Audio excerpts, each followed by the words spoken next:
इस साल तकरीबन 30 लाख मुसलमान हज करेंगे। इसके लिए पूरी दुनिया में तैयारियां जोर शोर से जारी हैं। लेकिन हिंदुस्तान में हज की सारी प्रक्रियाएं ठप पड़ी हैं। मामला प्राइम मिनिस्टर ऑफिस यानी पीएमओ, अल्पसंख्यक कार्य मंत्रालय और सेंट्रल हज कमेटी के बीच लटका है। इधर पटना के हज भवन में सन्नाटा फैला है। इस्तकबालिया काउंटर भी खाली पड़ा है। इस आलीशान हज भवन को देखकर लगता ही नहीं कि हज अनकरीब है। इस हज भवन से बिहार के तकरीबन 10,000 आज़मीन को हज पर भेजने की जिम्मेदारी है। बिहार स्टेट हज कमेटी के चेयरमैन अब्दुल हक ने बिहार लोक संवाद से बातचीत करते हुए बताया कि जिस नई हज पॉलिसी के नाम पर इतना वक्त ज़ाया किया गया, वह पुरानी पॉलिसी के कॉपी पेस्ट के अलावा कुछ नहीं है। हज पॉलिसी 5 जनवरी 2023 को department of minority welfare department के जानिब से हम सबको एक पॉलिसी दिए गए थे। उस पॉलिसी को हम लोगों ने रिव्यू करने के बाद अपने फीडबैक हम लोग ने वहाँ पे भेजे थे।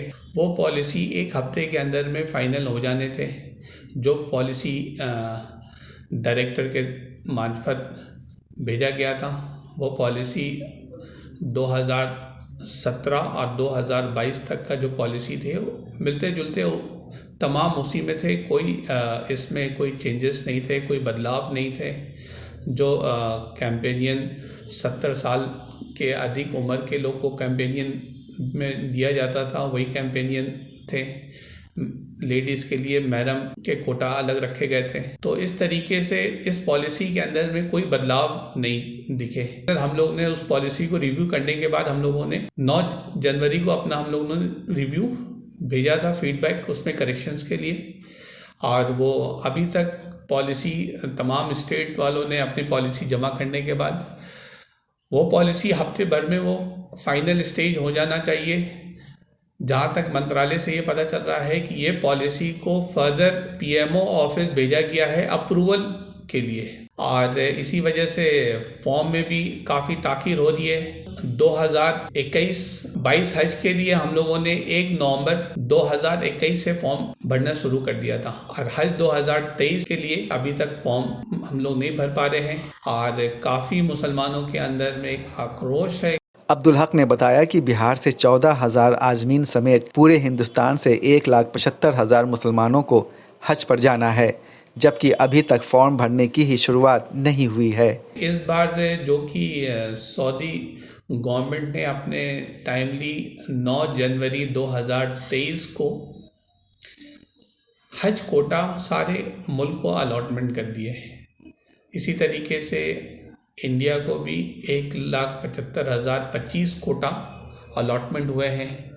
उस जानिब से हमें बिहार को करीबन 14,042 कोटा अलॉटमेंट होना था, और अभी तक वो कोटा का भी डिस्ट्रीब्यूशन नहीं हो पाया। अभी तक हज के फॉर्म इनवाइट नहीं हुए, जिसके वजह से काफ़ी जो हज 2023 में जाने वाले हज यात्री हैं वो काफ़ी मायूस हो रहे हैं कि हमें ऐसा ना हो कि हमें कम वक्त के अंदर में फॉर्म भरने का मामला हो, क्योंकि कम से कम फॉर्म इनवाइट करने के बाद कम से कम 60 दिन 2 महीने का समय लोगों को मिलने चाहिए फॉर्म भरने के लिए। सऊदी गवर्नमेंट के गाका ने अपना एक सर्कुलर इनवाइट कर दिया है कि वो पहला हज फ्लाइट 21 मई से अपने बाकी एरिया में पहली हज फ्लाइट को रिसीव करेंगे 21 मई 2023 को, और लास्ट फ्लाइट वो 22 जून 2023 को वो लेंगे। अब्दुल हक ने बताया कि हज के लिए काफ़ी लंबी चौड़ी प्रक्रियाओं को पूरा करना पड़ता है। हज के प्रोसेस ये होते हैं कि पहले हज कमेटी ऑफ इंडिया के जानिब से एक हर स्टेट को एक कोटा डिस्ट्रीब्यूट किए जाते हैं। जैसे सऊदी गवर्नमेंट हमें 1,000 मुसलमान के ऊपर में एक हज वीज़ा देती है, तो वो कोटा पहले हर स्टेट को डिस्ट्रीब्यूट किया जाता है। वो कोटा डिस्ट्रीब्यूट होने के बाद वो फॉर्म इनवाइट किए जाते हैं। हर स्टेट से लोग फॉर्म भरते हैं। फॉर्म भरने के बाद उसमें जिस स्टेट में कोटा के कम एप्लीकेशंस आते हैं वो उनका डायरेक्ट सिलेक्शंस होता है। जिस स्टेट के अंदर में कोटा के अधिक एप्लीकेशंस आते हैं, यानी कि कोटा से ज़्यादा एप्लीकेशंस, तो उस स्टेट के अंदर में कुर्रा अंदाजी किए जाते हैं।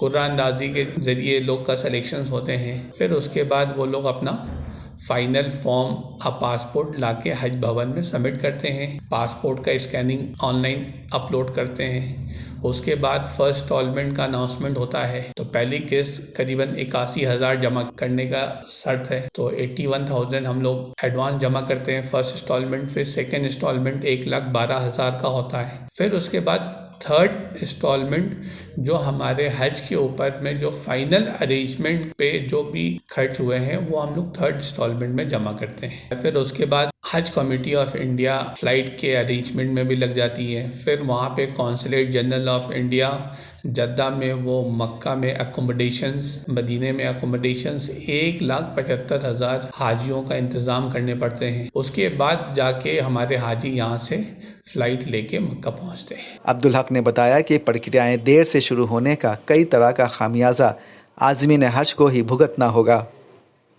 इस बार जो हज के फॉर्म्स में काफ़ी ताख़ीर हो रही है, जहाँ तक हमारा पर्सनल व्यू है, और हम हज कमेटी ऑफ इंडिया के में मेंबर और रह चुके हैं, तो ये जहाँ तक हाँ दिक्कत आने वाली है वहाँ पे मदीना में और मक्के में अकोमोडेशंस का हाजियों को दिक्कत आने वाली है। अगर हम देर से वहाँ पे बिल्डिंग तलाश करने जाएंगे तो हमें अच्छी बिल्डिंग नहीं मिलेगी, और लेट में हम लोग फील्ड में उतरेंगे हमें पुरानी बिल्डिंग मिलेगी और काफ़ी हरम से दूर मिलेगी। और जो हम अपने हाजियों को कमिट करेंगे वो हम कमिटमेंट में फुलफ़िल नहीं कर पाएंगे। फ़्लाइट के लैंडिंग में भी डिले हो सकती है, फ़्लाइट अलॉटमेंट में भी डिले हो सकती है। हो सकता है कि फ़ाइनल स्टेज में जो आज गवर्नमेंट ने अपने न्यू पॉलिसी के अंदर में 25 एम्बार्केशन पॉइंट को खोलने का परमिशन दिया है, हो सकता है कि कम वक्त होने की वजह से हमें 25 एम्बार्केशन पॉइंट को बंद करके हम 10 एम्बार्केशन पॉइंट को ही एक्टिव कर पाएँ। तो ये सब दिक्कत आने वाली है। सऊदी गवर्नमेंट ने ये तक अपने गाका ने क्लियर कर रखा है कि 20 फरवरी 2023 तक तमाम कंट्री से उन्होंने आवेदन किया है कि आप लोग अपना फ़्लाइट शेड्यूल सबमिट करें। अगर हमारा फॉर्म ही नहीं भरा जाएगा तो हम फ़्लाइट शेड्यूल कहाँ से सबमिट कर पाएंगे। अगर हमारे फ़्लाइट शेड्यूल अलॉटमेंट नहीं हम लोग सबमिट कर पाएंगे, फिर फाइनल स्टेज में जैसे बायलैटरल एग्रीमेंट के अंदर में मेंशंस किए जाते हैं कि फ़्लाइट लिफ्टिंग में 50% सऊदी नेशनल कैरियर लिफ्ट करेंगे और 50% इंडियन नेशनल कैरियर हाजियों को लिफ्ट करेंगे। हो सकता है कि सऊदी एयरलाइंस को दिक्कत ना आए, और उसके अलावा अन्य जो फ़्लाइट हमारे नेशनल कैरियर है उनको वहाँ पे पार्किंग का और लैंडिंग के रिवीजन में थोड़ी सी दिक्कत आएगी। अब्दुल हक ने बताया कि इस बार हज का खर्च 4.25 लाख से 4.5 लाख के बीच हो सकता है।